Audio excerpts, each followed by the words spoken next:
దిశ TV news కి స్వాగతం. ముందుగా ప్రేక్షకులకు ఉగాది శుభాకాంక్షలు. ఇప్పుడు బులెటిన్ లో హెడ్లైన్స్ చూద్దాం.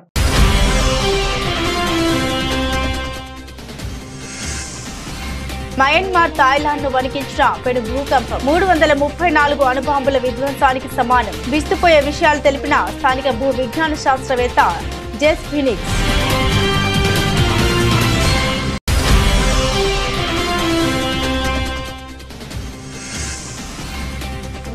ఒక బైక్ 2 హెల్మెట్లు కేంద్రం కీలక నిర్ణయం. ఈ మేరకు కీలక ప్రకటన విడుదల చేసిన కేంద్ర మంత్రి నితిన్ గడ్కరీ.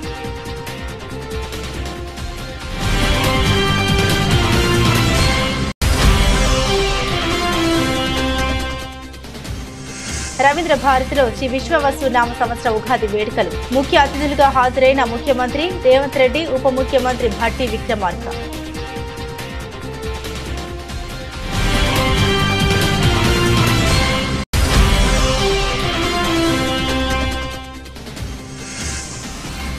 విజయవాడ తుమ్మలపల్లి కళాక్షేత్రంలో ఉగాది పురస్కారాలు ప్రధానోత్సవం. పాల్గొన్న ఏపీ సీఎం చంద్రబాబు.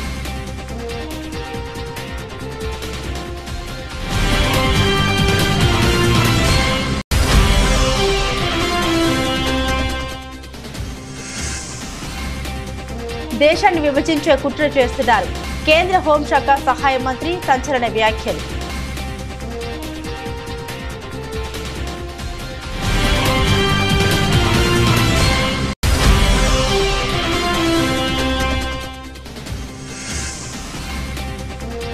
తెలంగాణ భవన్లో ఉగాది వేడుకలు. హాజరైన BRS working president KTR.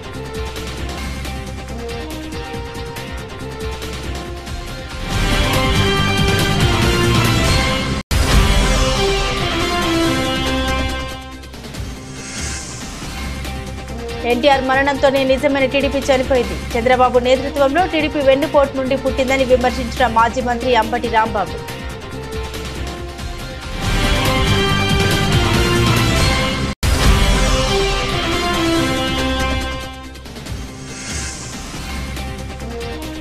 Mumbai Indians ఘోర ఓటమి. 36 రన్స్ తేడాతో ముంబైని ఓడించిన గుజరాత్.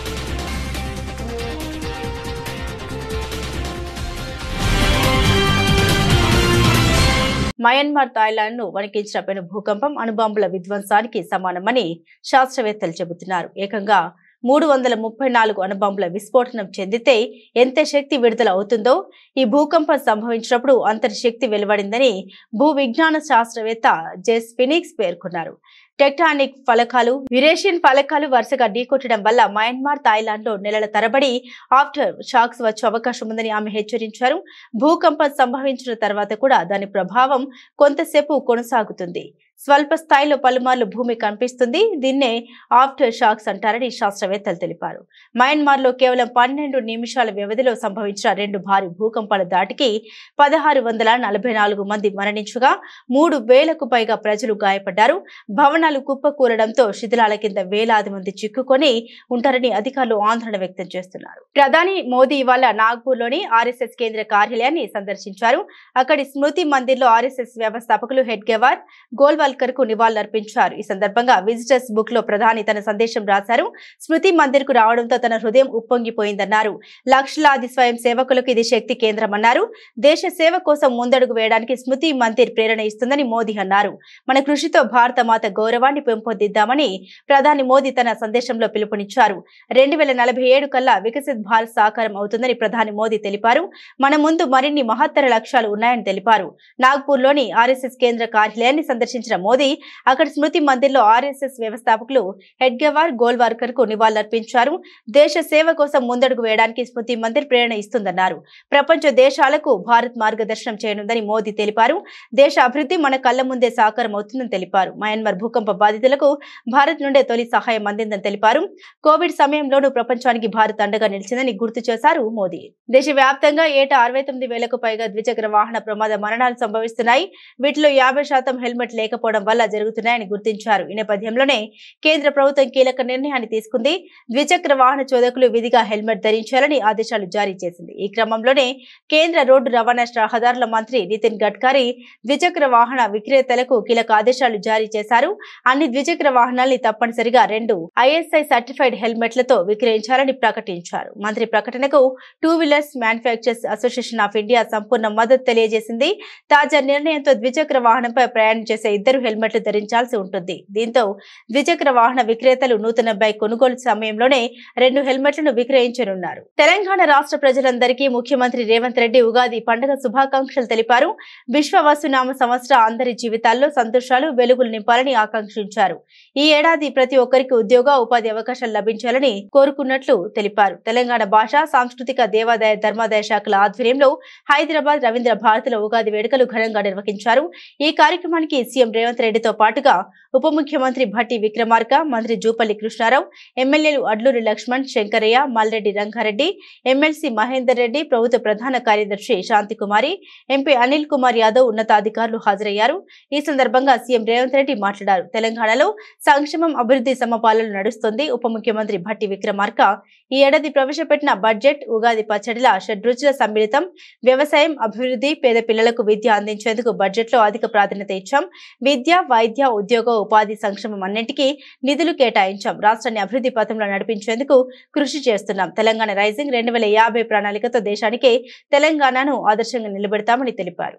ఉగాది పండుగ షడ్రుచులతో కూడుకున్న ఏదో విధంగా అయితే ప్రసాదం అందించిండ్రో భట్టి విక్రమార్క గారు ప్రవేశపెట్టిన బడ్జెట్ కూడా అదే విధంగా షడ్రుచులతో ఉన్నదని చెప్పి నేను భావిస్తున్నాను. అందులో తీపి ఉన్నది, పులుపు ఉన్నది, కారము ఉన్నది, కాస్తో కూస్తో ఉప్పు కూడా ఉన్నది. ఎందుకంటే కొన్ని నియంత్రణలు పాటించిండు, కొన్ని అంశాలలో చాలా లిబరల్గా వారు ముందుకు వచ్చిండ్రు. యువత ఉద్యోగ ఉపాధి అవకాశాలు కల్పించడంలో కానీ, రైతులు పండించిన పంటకు సంపూర్ణ సహకారాన్ని అందించి గిట్టుబాటు ధరలు ఇచ్చి పంటలని, వ్యవసాయాన్ని ప్రోత్సహించాలని, అదేవిధంగా పేదలకు వైద్యాన్ని అందించాలని, నిరుపేదలకు విద్యను అందుబాటులోకి తీసుకురావాలని వారి బడ్జెట్లో విద్యా, వైద్యానికి, వ్యవసాయానికి, పరిశ్రమలకు, ఉద్యోగ ఉపాధి అవకాశాల కల్పన కోసం అత్యధికంగా వారు నిధులను కేటాయించడం జరిగింది. ఈ ఉగాది సందర్భంగా వారికి మనస్ఫూర్తిగా నేను అభినందనలు తెలియజేస్తున్నాను. ఇవన్నీ నెరవేరాలి అని అంటే, పెట్టుబడులు రావాలి, అభివృద్ధి జరగాలి అంటే శాంతి భద్రతలు పూర్తి స్థాయిలో అమలు చేయాలి. తప్పకుండా రాష్ట్ర ప్రభుత్వం, మా ప్రభుత్వ యంత్రాంగం తెలంగాణ రాష్ట్రంలో ఏ మూలనైనా చీమ చిటుక్కుమన్న అసాంఘిక శక్తులు ఎలాంటి ఒడిదుడుకులను, ఎలాంటి ఇబ్బందులను కల్పించాలనే ప్రయత్నం చేస్తే వాళ్ళ పట్ల కఠినంగా వ్యవహరించాలని ప్రభుత్వం నిర్ణయం తీసుకున్న ఆ దిశగా నిరంతరం పర్యవేక్షణ జరుగుతూనే ఉంది. ఈరోజు పాలన పరంగా ప్రభుత్వపరమైన నిర్ణయాలు ప్రజల సంక్షేమం కోసం, తెలంగాణ రాష్ట్ర అభివృద్ధి కోసం నిరంతరం మేము శ్రమిస్తూనే ఉంటాం. మా మంత్రివర్గ సహచరుల సహకారంతో, మా శాసనసభ్యులందరినీ అండగా నిలబడడంతో ఈరోజు ఈ కార్యక్రమాలను నేను, మా ఉప ముఖ్యమంత్రి వర్యులు భట్టి విక్రమార్క గారు జోడెద్దుల్లాగా రాష్ట్రాన్ని అభివృద్ధి పదం వైపు నడిపించడానికి నిరంతరం ప్రయత్నం చేస్తున్నాం. ప్రజల ఆశీర్వాదం, శాసనసభ్యులు అండగా నిలబడి, మంత్రివర్గ సహచరుల సహకారం తీసుకొని ఈ తెలంగాణ రాష్ట్రాన్ని దేశానికి ఆదర్శంగా నిలబెట్టే విధంగా తెలంగాణ రైజింగ్, ఈ దేశంలోనే తెలంగాణ ఒక వెలుగు వెలగాలి, దేశ ప్రజలకు ఆదర్శంగా ఉండాలి. హైదరాబాదు నగరం అంటే ప్రపంచ స్థాయిలోనే ఈ నగరానికి గుర్తింపు ఉండాలని చెప్పి ఈరోజు మన ప్రభుత్వం ప్రయత్నం చేస్తున్నది. దాంట్లో భాగంగానే మూసీ ప్రక్షాళన కావచ్చు, రీజనల్ రింగ్ రోడ్ కావచ్చు, ఇంకొక కొత్త నగరాన్ని, ఒక ఫ్యూచర్ సిటీని ఈరోజు మనం నిర్మించుకోవాలనుకుంటున్నాం.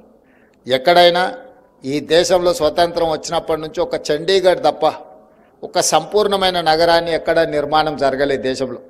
ఉన్న నగరాలే కాస్త విస్తరించుకుంటూ వచ్చినాయి. తెలంగాణ ముఖ్యమంత్రి రేవంత్ రెడ్డి రాజ్భవన్ కు వెళ్లి గవర్నర్ జిష్ణుదేవ్ వర్మకు ఉగాది శుభాకాంక్షలు తెలిపారు. ఈ కార్యక్రమంలో మంత్రి కొండా సురేఖ, ఎంపీ అనిల్ కుమార్ యాదవ్, సీఎం సలహాదారు వేం నరేందర్ రెడ్డి, ఇతర ఉన్నతాధికారులు పాల్గొన్నారు.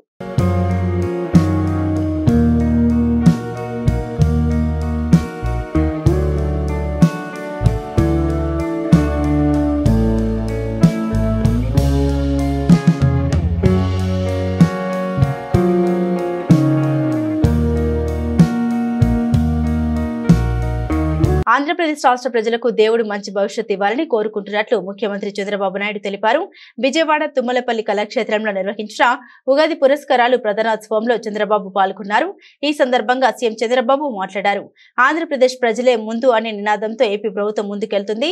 సంక్షేమం, అభివృద్ధి, సుపరిపాలన సమన్వయం చేస్తున్నామన్నారు. కాగా ప్రసంగం అనంతరం సమాజంలో విశిష్ట సేవలు అందించిన 202 మందికి సీఎం చంద్రబాబు ఉగాది పురస్కారాలు అందించారు. వీరిలో 86 మందికి కళారత్న, 116 మందికి ఉగాది అవార్డులు అందించారు. జర్నలిజంలో 9 మందికి కళారత్న అవార్డులు దక్కాయి. కలగలిపి వసంతకాలంలో ఇచ్చేటువంటి ప్రసాదం స్వామివారికి ముందుగా నివేదనం చేసి దాన్ని ప్రసాదంగా అందంగా మనం సేవించే తదుపరి కార్యక్రమాన్ని ప్రారంభించుకుంటాం కనుక శ్రీ విశ్వావసునామ సంవత్సరం తెలుగు నూతన సంవత్సరం. ఈరోజు మనం అందరం కూడా జనవరి 1 జరుపుకుంటున్నాం. అది ఇంగ్లీషు. కానీ మన సాంప్రదాయాలను మనం మర్చిపోవడం లేదు. జనవరి 1 ఎంత ఇంపార్టెంటో న్యూ ఇయర్ కింద ఉగాది కూడా దానికంటే ఎక్కువ ప్రాముఖ్యత ఉంది. ఈరోజు మన సాంప్రదాయం చాలా గొప్పది. జనవరి 1కి మనం హ్యాపీ న్యూ ఇయర్ చెప్పుకుంటాం. తెలుగు నూతన సంవత్సరం రోజున మీరు చూస్తే మన సాంప్రదాయాలన్నీ ఉట్టిపడే విధంగా ఉగాది పచ్చడితో ప్రారంభిస్తాం. ఇప్పుడు కూడా మనందరం ఉగాది పచ్చడి తిన్నాం. దీంతో మనం మెంటల్గా ప్రిపేర్ అయిపోతున్నాం. కష్టాలుంటాయి, సుఖాలుంటాయి, అదృష్టాలు కలిసి వస్తాయి, సమ్టైమ్స్ దురదృష్టం కూడా వెంటాడుతుంది. అన్నింటినీ తట్టుకుని నిలబడడం చాలా అవసరమని మనకు మన పెద్దల నుంచి వచ్చినటువంటి వారసత్వ సంపద ఇది. అది వచ్చినప్పుడు చాలామంది కూడా దాన్ని ధైర్యంగా ఎదుర్కొనే శక్తి వస్తుంది. వేరే వాళ్లకు లేనటువంటి ఒక సంపన్నమైన వారసత్వం ఇదని చెప్పి కూడా నేను మీకు తెలియజేస్తున్నా. ఈ సందర్భంగా మన రాష్ట్రంలో, మన దేశంలో, విదేశాల్లో ఉండే తెలుగు వారందరికీ మీ అందరి తరపున ఉగాది శుభాకాంక్షలు తెలియజేస్తున్నా. ఈ ఉగాది ప్రతి ఒక్కరి జీవితాల్లో ఒక నూతనమైనటువంటి ఉత్సాహాన్ని కాకుండా ఒక మంచి భవిష్యత్తును ఇవ్వాల్సిందిగా భగవంతుని ప్రార్థిస్తున్నా. కేంద్ర హోంశాఖ సహాయ మంత్రి బీజేపీ కీలక నేత బండి సంజయ్ సంచలన వ్యాఖ్యల్ని చేశారు. దేశ విభజనకు కుట్ర జరుగుతుందని ఆరోపించారు. ఉగాది పండుగ సందర్భంగా ఆదివారం నాడు కరీంనగర్ లో ఏర్పాటు చేసిన మీడియా సమావేశంలో బండి సంజయ్ మాట్లాడారు. కాంగ్రెస్, బీఆర్ఎస్ పార్టీలపై విమర్శలు చేశారు. ఈ రెండు పార్టీలు దేశ విభజనకు కుట్ర చేస్తున్నాయంటూ సంచలన ఆరోపణ చేశారు. అంతేకాక రాబోయే రోజుల్లో తెలంగాణలో అధికారంలోకి వచ్చేది బీజేపీని అని బండి సంజయ్ స్పష్టం చేశారు. దక్షిణాది రాష్ట్రాల పేరుతో రెచ్చగొట్టే ప్రయత్నాలు చేస్తున్నారు. దేశ విభజనకు కుట్ర చేస్తున్నారు. కాంగ్రెస్, బీఆర్ఎస్ పార్టీ దేశద్రోహ వ్యాఖ్యలు చేస్తున్నాయి. ఇప్పటికే కాంగ్రెస్ పార్టీ మతం పేరుతో దేశాన్ని విభజించింది. ఇప్పుడు దక్షిణాది రాష్ట్రాల పేరుతో దేశ విభజనకు కుట్ర చేస్తుంది. వీళ్ళను రాళ్లతో కొట్టాలని బండి సంజయ్ అన్నారు. ఇప్పటికే మతం పేరుతో ఇదే కాంగ్రెస్ పార్టీ సహకారం వల్ల దేశం విడియాలా, 3 ముక్కలు తీయాలా. ఈ దేశ పరిస్థితి ఇవాళ, ఈ దేశంలో అరాచకాలు చేసేది ఎవరు? భాషా పేరుతోని, ప్రాంతం పేరుతోని ఇవాళ మన దేశాన్ని విభజించే ప్రయత్నం ఇలా ఈ కూటమి చేస్తున్నది. ఇవాళ దేశాన్ని విభజిస్తారా? ఇంత ఘోరమా? ఇంత ఘోరమైన వ్యాఖ్యలా? కానీ చెన్నై వేరు, ఎవరు వేరు? బీఆర్ఎస్ కాంగ్రెస్ కలిపే వేరు. ఇప్పుడు ఇక్కడ మీటింగ్ పెడతారు. నెక్స్ట్ మీటింగ్ ఇక్కడ ఎవరు పెడతారు? బీఆర్ఎస్ పార్టీ, కాంగ్రెస్ పార్టీ కలిసే ప్లాన్ చేస్తున్నారు. మీటింగ్ ఏ హాల్లో పెట్టాలి, ఎవరెవరు పిలవాలి, ఎట్లా భోజనాలు పెట్టాలి, వెజ్ పెట్టుడా, నాన్ వెజ్ పెట్టుడా, ఎవరు వెళ్దాం, ఎట్లా విద్దాం, ఏర్పాట్లు ఎట్లా చేద్దామని చెప్పి బీఆర్ఎస్ పార్టీ కాంగ్రెస్ పార్టీ కలిసే ఆ సమావేశానికి ఏర్పాట్లు చేస్తున్నది. వీళ్ళిద్దరు ఒకటా కాదా? బీఆర్ఎస్ పార్టీ మీద ఇంతవరకు కేసు పెట్టలే, ఎందుకు పెట్టలే? ఇద్దరు ఒకటే. మొన్న ఎక్కడ జరిగిన ఎమ్మెల్సీ ఎన్నికల్లో ఇద్దరు కలిసి పనిచేసినారు. వీళ్ళ పోటీ వాళ్ళు పెట్టలే, వాళ్ళ పోటీ వీళ్ళు పెట్టలే, కలిసి పనిచేసారు. ప్రజలు గుర్తించి కాబట్టి మీరు ఇద్దరు ఒకటే గుర్తించి కాబట్టి మీకు గుణపడని చెప్పారు. ఇప్పుడు మాకు అంతెందుకన్నా మళ్ళీ ఇప్పుడు Hyderabad local body MLC election ఉన్నది. ఎంఏఎం పార్టీని గెలిపేయడానికి కాంగ్రెస్ పార్టీ ఎన్నికలో అభ్యర్థిని పెడతలేదు. రేపో మాపో అధికారికంగా ప్రకటించే ప్రయత్నం చేస్తున్నది. ఎంఏఎం పార్టీని గెలిపించడానికి బీఆర్ఎస్ పార్టీ కూడా వాళ్ళ ఓటు దానిలో ఎవరుంటారు? కార్పొరేటర్లు, జిహెచ్ఎంసీ సంబంధించి ఎమ్మెల్సీలు, ఎమ్మెల్యేలు ఉంటారు. బీఆర్ఎస్ పార్టీ కూడా క్రాస్ ఓటింగ్ అవుతుందని చెప్పి భయపడి బీఆర్ఎస్ పార్టీ కూడా ఎంఏఎం పార్టీకి కాంగ్రెస్ పార్టీకి అనుకూలంగా అభ్యర్థిని పెట్టే ప్రయత్నం చేస్తలేరు. కాబట్టి 3 పార్టీలు ఒకటే,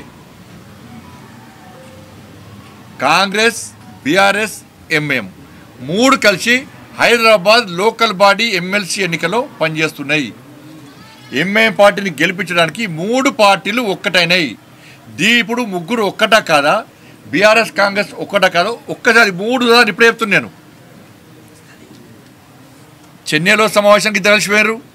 ఒకటి, బీఆర్ఎస్ పార్టీ మీద కేసులు పెడతలేరు, ఇద్దరు ఒకటైనరు. 2, మొన్న ఎమ్మెల్సీ ఎన్నికల్లో ఇద్దరు కలిసి పనిచేసారు. మాజీ ముఖ్యమంత్రి వైఎస్ఆర్ కాంగ్రెస్ పార్టీ అధినేత వైఎస్ జగన్మోహన్ రెడ్డి ఉగాది పర్వదినం సందర్భంగా తెలుగు ప్రజలందరికీ శుభాకాంక్షలు తెలియజేశారు. ఈ మేరకు ఆయన ఒక ట్వీట్ ద్వారా శుభాకాంక్షలు తెలిపారు. ప్రపంచ వ్యాప్తంగా ఉన్న తెలుగు వారందరికీ శ్రీ విశ్వవసు నామ సంవత్సర ఉగాది శుభాకాంక్షలని ఆయన పేర్కొన్నారు. ఈ సంవత్సరం ప్రజలందరూ ఆయుర ఆరోగ్యాలతో సుఖ సంతోషాలతో ఉండాలని ఆ దేవుడిని ప్రార్థిస్తూ ప్రతి ఒక్కరూ తమ కుటుంబ సభ్యులతో కలిసి ఉగాది పండుగను ఘనంగా జరుపుకోవాలని ఆయన మనస్ఫూర్తిగా ఆకాంక్షించారు. తెలంగాణ భవన్ లో ఉగాది వేడుకలు ఘనంగా నిర్వహిస్తున్నారు. వేడుకలకు బీఆర్ఎస్ వర్కింగ్ ప్రెసిడెంట్ కేటీఆర్ హాజరయ్యారు. ఈ సందర్భంగా వేద పండితులు పంచాంగ శ్రవణం చేస్తున్నారు. ఈ కార్యక్రమంలో MP KR Suresh Reddy, MLC Madhusudanachari, మాజీ ఎమ్మెల్యేలు శ్రీనివాస్ గౌడ్, పువ్వాడ అజయ్, బొల్లం మల్లయ్య యాదవ్, పార్టీ నేతలు పాల్గొన్నారు.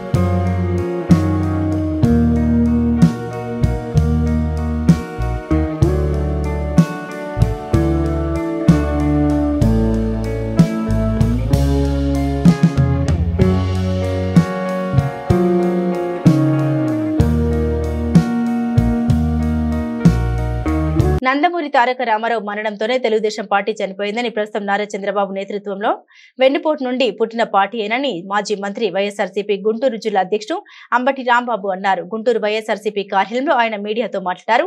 తెలుగుదేశం పార్టీని ఎన్టీఆర్ స్థాపించినప్పుడు చంద్రబాబు ఎక్కడ ఉన్నారో చెప్పాలని ప్రశ్నించారు. ఎన్టీఆర్ నుండి పార్టీని లాక్కుని అవకాశవాద రాజకీయాలతో అధికారంలోకి వచ్చిన ఘనుడు చంద్రబాబు అని మండిపడ్డారు.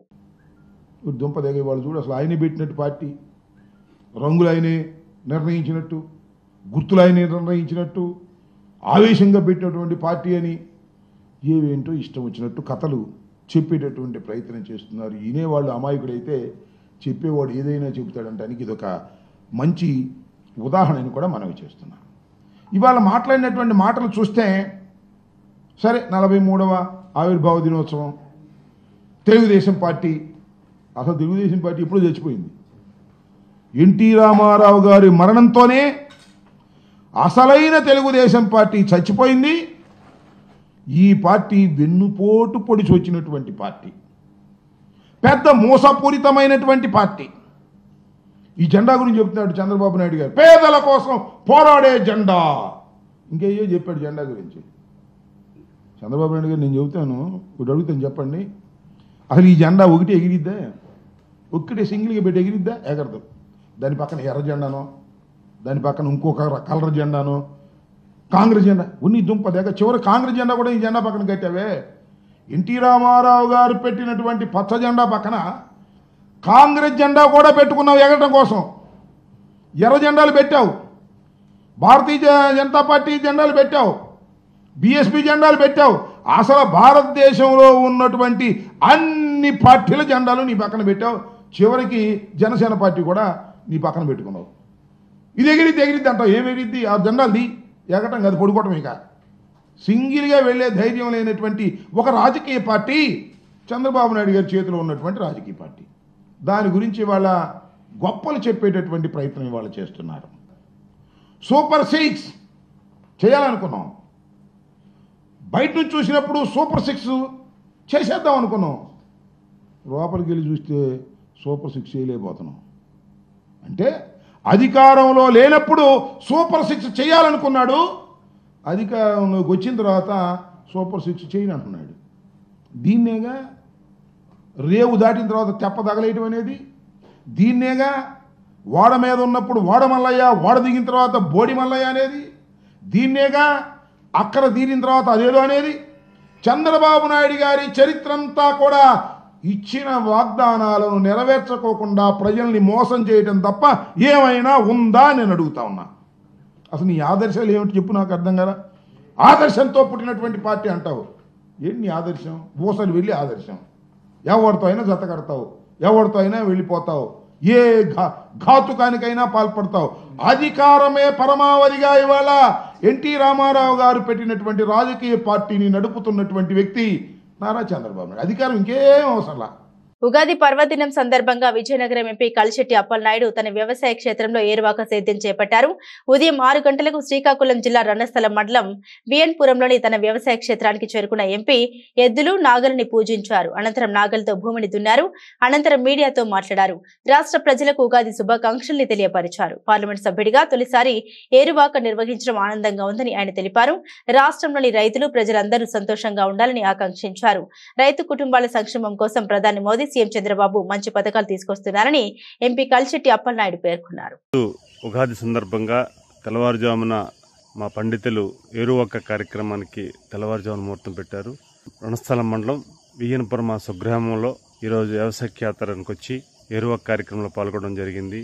తెల్లవారుజామున ముహూర్తం తర్వాత ఈరోజు రైతులకి పాడి పంటలు రావాలని, అన్ని రంగాల అభివృద్ధి చెందాలని, అలాగే తెలుగు ప్రజలకు కూడా అందరూ ఆరోగ్యాలతో ఉండాలి, ఆనందంతో ఉండాలని కోరుకుంటూ ఈరోజు ఏరువాక కార్యక్రమం మా తల్లిదండ్రులు ఇచ్చిన ఈ సంపదలను ఈరోజు కార్యక్రమం అక్షయక్షేత్రం చేశాం. రైతు బిడ్డగా గతంలో చేశాను, ఇప్పుడు మెంబర్ ఆఫ్ పార్లమెంట్గా తొలిసారిగా వ్యవసాయ క్షేత్రంలో ఇక్కడ నేను ఏరువాక కార్యక్రమం పాల్గొనడం చాలా ఆనందంగా ఉంది, చాలా సంతోషంగా ఉంది. మనస్ఫూర్తిగా అలాగే భారతీయులందరూ కూడా ఉగాది శుభాకాంక్షలు తెలియజేసుకుంటూ ఆరోగ్యాలతో, ఆనందంతో, సుఖ సంతోషాలతో ఈ ఏడాది కొనసాగించాలని, మీ సహాయ సహకారాలు పరిపూర్ణంగా గతంలాగా ఉండాలని, అలాగే మనం అందరం కూడా కలిసి మన ఆంధ్రప్రదేశ్కి అభివృద్ధి పదంలో నడిపించాలని మనస్ఫూర్తిగా కోరుకుంటూ థ్యాంక్ యూ.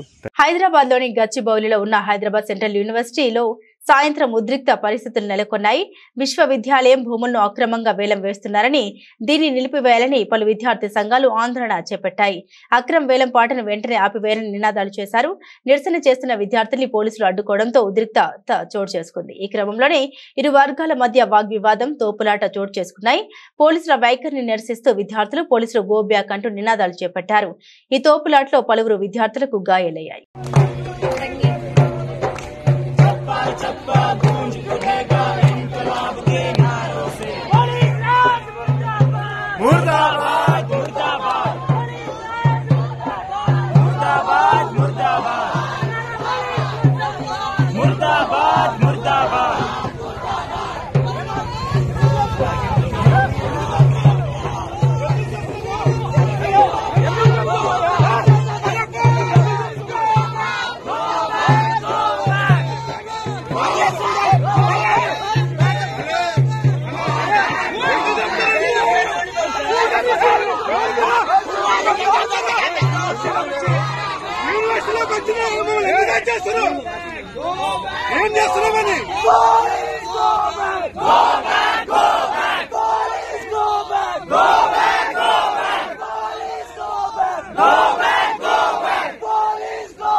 అహ్మదాబాద్ లోని నరేంద్ర మోదీ స్టేడియంలో నిన్న ముంబై ఇండియన్స్ తో జరిగిన మ్యాచ్ లో హోమ్ టీం గుజరాత్ టైటాన్స్ ఘన విజయం సాధించింది.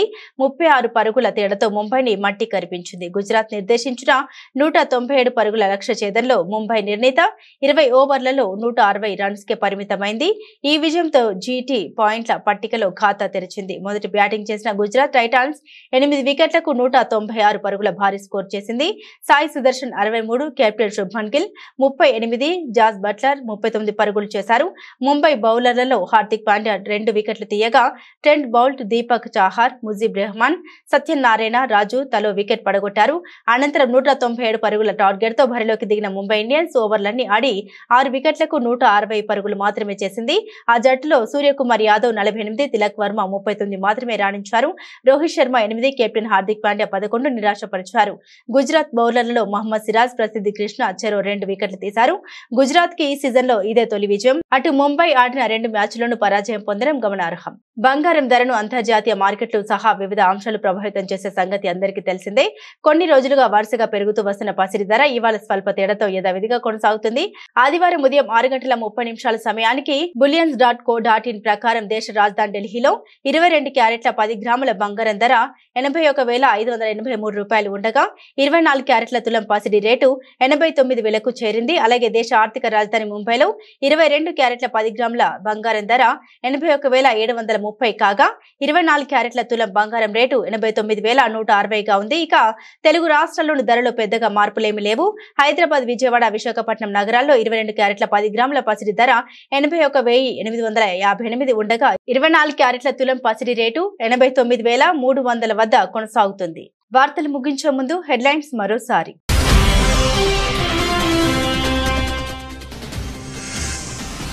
మయన్మార్, థాయిలాండ్ ను వణికించిన పెను భూకంపం 334 అణుబాంబుల విధ్వంసానికి సమానం. విస్తుపోయే విషయాలు తెలిపిన స్థానిక భూ విజ్ఞాన శాస్త్రవేత్త జెస్ ఫినిక్స్.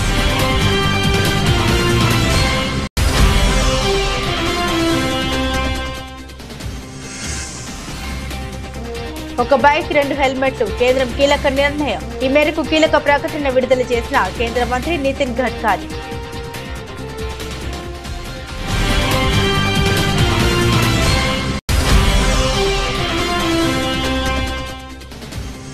రవీంద్ర భారతిలో శ్రీ విశ్వవసు నామ సంవత్సర ఉగాది వేడుకలు. ముఖ్య అతిథులుగా హాజరైన ముఖ్యమంత్రి రేవంత్ రెడ్డి, ఉప ముఖ్యమంత్రి భట్టి విక్రమార్క.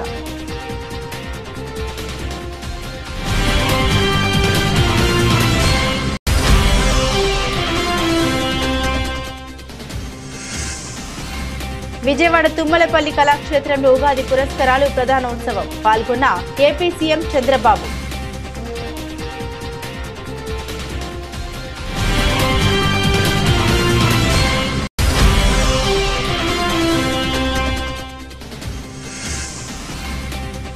దేశాన్ని విభజించే కుట్ర చేస్తున్నారు. కేంద్ర హోంశాఖ సహాయ మంత్రి సంచలన వ్యాఖ్యలు.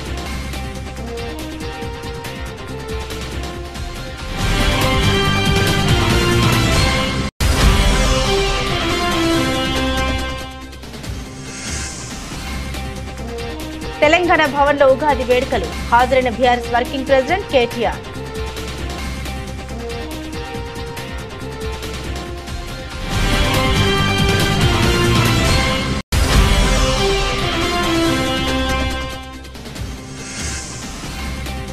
ఎన్టీఆర్ మరణంతోనే నిజమైన టీడీపీ చనిపోయింది. చంద్రబాబు నేతృత్వంలో టీడీపీ వెన్నుపోటు నుండి పుట్టిందని విమర్శించిన మాజీ మంత్రి అంబటి రాంబాబు.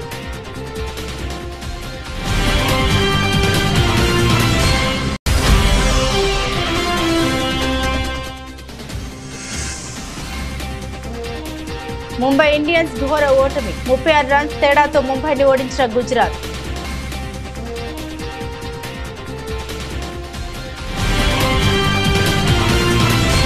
ఈ వార్తలు ఇంతటితో సమాప్తం. అంతవరకు సెలవు. నమస్తే.